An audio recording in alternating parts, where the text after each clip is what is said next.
আবার এই রাজাকাররা নিয়েই বিএনপি নির্বাচন করছে, যদিও দুইটা দলই মুক্তিযুদ্ধের দল, আওয়ামী লীগ বলেন বিএনপি বলেন, কিন্তু এই দুইটা দলই আবার এই যাদেরকে জামাতের রাজাকার বলতো আখ্যা দিয়েছিল, এই রাজাকারকে নিয়েই ধরেন যে দুইটা দল আবার নির্বাচন করছে। আমি বলছি না যে কে রাজাকার বানা, আমি বলছি আখ্যা দিয়েছিল যে তাদেরকে নিয়েই আবার তারা নির্বাচনে জয়লাভ করার জন্য তাদেরকে নিয়েই আবার তারা নির্বাচন করছে। একবার আওয়ামী লীগ নির্বাচন করছে, তারপর বিএনপি জামাতের নিয়ে নির্বাচন করছে, মানে ভোটে জেতার জন্য। কিন্তু এত খারাপ এটি কিন্তু মনে ছিল না। এরশাদেরও এরকম নিয়ে, তারপর জাতীয় পার্টিকে নিয়ে নির্বাচন করা হয়েছে ভোটে জেতার জন্য।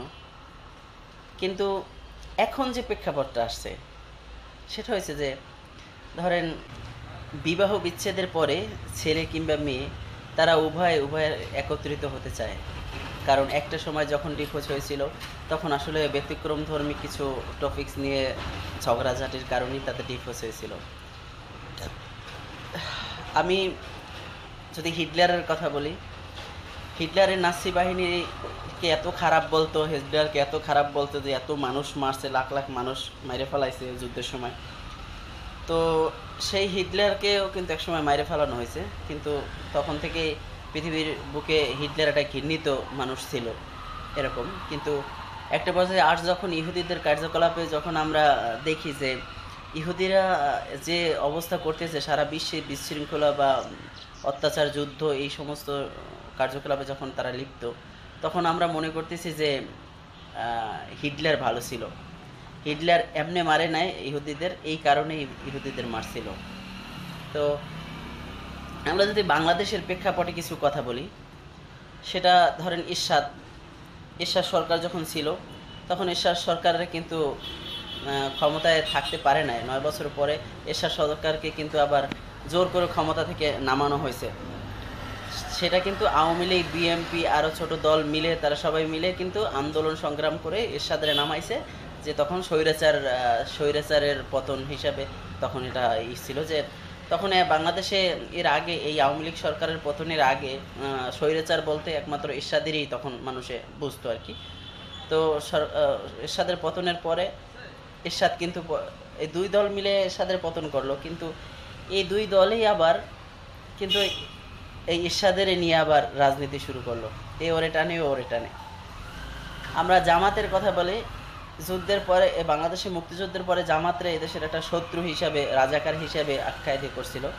কিন্তু এই রাজাকাররে নিয়েই আবার আওয়ামী লীগ নির্বাচন করছে, আবার এই রাজাকাররে নিয়েই বিএনপি নির্বাচন করছে, যদিও দুইটা দলই মুক্তিযুদ্ধের দল, আওয়ামী লীগ বলেন বিএনপি বলেন, কিন্তু এই দুইটা দলই আবার এই যাদেরকে জামাতের রাজাকার বলতো আখ্যা দিয়েছিল, এই রাজাকারকে নিয়েই ধরেন যে দুইটা দল আবার নির্বাচন করছে।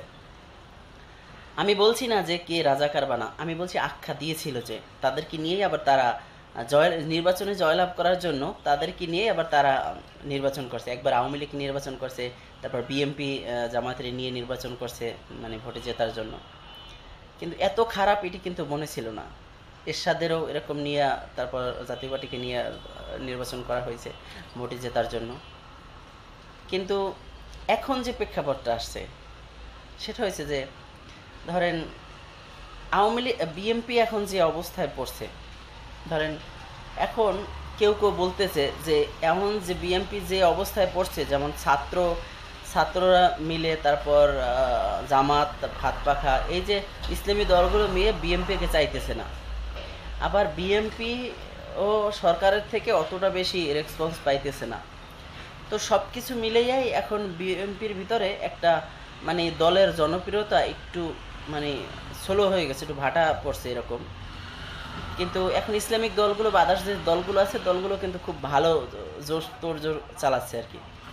এখন কেউ কেউ বলতেছে যে দেখো কয়দিন পরে এই আওয়ামী লীগকেই, অতীতের ইতিহাসের অনুযায়ী আওয়ামী লীগকেই কিনা এই বিএনপি অফার করে। এখন আমি জানি না এই কথাটা আমার এখানে বলা ঠিক হয়েছে কিনা, কিন্তু এটা আমার কথা না, এটা অনেকেই আবার বলা বলি করে যে দেখো বিএনপির যে অবস্থা এখন, মানে যে অবস্থা হয়েছে, বিএনপিতে কোলঠাসা করার মতো একটা ব্যবস্থা হয়েছে, তো এখন বিএনপি কিনা আওয়ামী লীগকে অফার করে এদেশে মানে এস্টাবলিশ করার জন্য। কিন্তু এই জিনিসটা হবে কি হবে না আমি জানি না, তবে অতীতের ইতিহাসগুলো যদি টান দিতে যায় তাহলে মনে হয় এটা হতেও পারে। কিন্তু এটা ব্যাপারে আমি শিওরিটি দিতে পারবো না, কারণ অনেকে এরকম বলা বলি করে রাস্তাঘাটে, আমি যেটা শুনি আর কি। তো আওয়ামী লীগকে বিএনপি এস্টাবলিশ করতে পারে, ওই এস্টাবলিশ করে আওয়ামী লীগের কাঁধে পাড়া দিয়ে তারপর তারা হয়তো একটা জোট গঠন করে বা তাদের সাপোর্ট নিয়ে একটা ভালো পজিশনে যেতে পারে, এরকম হতে পারে। কিন্তু এটা এটা আমার কথা না, অনেকে বলা বলি করছে, কিন্তু হতেও পারে নাও হতে পারে। তো আসলে এই দুনিয়াতে যে যারে নিন্দে সে তারে পিন্দে, এরকম একটা কথা আছে।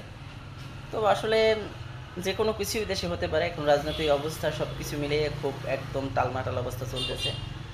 তো আমি চাই যে দেশটা যেভাবেই হোক, যে দল ক্ষমতায় যাক আমার কোনো সে নেই, তো যে ক্ষমতায় যাক দেশটা যেন খুব ভালো থাকে, দেশের মানুষ যেন নিরাপদে থাকে, শান্তিতে থাকে, এটা হচ্ছে সবচেয়ে বড় চাওয়া। তো যে আসুক যে না আসুক, যে থাক বে না থাক সেটা অন্য হিসাব, দেশের মানুষ যেন একটা ভালো নেতৃত্বের কাছে যেন একটা মানুষের জিম্মাদারি চলে যায়, তাহলে আসলে দেশের জন্য খুব ভালো হবে, আমরা সবাই সেফ থাকতে পারবো। যে কোনো দেশই দলের কাছেই যেন ভালো একটা, আমরা আসলে সবার যে কোনো দলের কাছে আমরা হচ্ছে ভালো চাই, শান্তিতে থাকতে চাই, চাঁদাবাজ এই সমস্ত, তারপরে জোর জুলুম বা যে কোনো কিছু দেশ নিয়ে শত্রুতা, আমি এই সমস্ত আমরা কিছুই চাই না। তবে আমরা সবাই মিলেমিশে দেশটাকে সুন্দর দেখতে চাই, এটা হচ্ছে সবচেয়ে বড় কথা। যে বললাম যে ডিভোর্স হয়ে যাওয়ার পরে ওই ছেলে এবং মেয়েটা কিছুদিন পরে তখন তারা রিয়েলাইজ করে যে আমাদের ভুলে, এই সামান্য ভুলের কারণে আমাদের ডিভোর্স হয়ে গেছে, কিন্তু ওরা আবার পুনরায় ফিরে আসতে চায়। কিন্তু সেই সময়গুলো তারা, ওই যে ফিরে আসার মাঝখানে যে সময়টা, ওই সময়টা অনেক বড় গ্যাপ হয়ে যায়।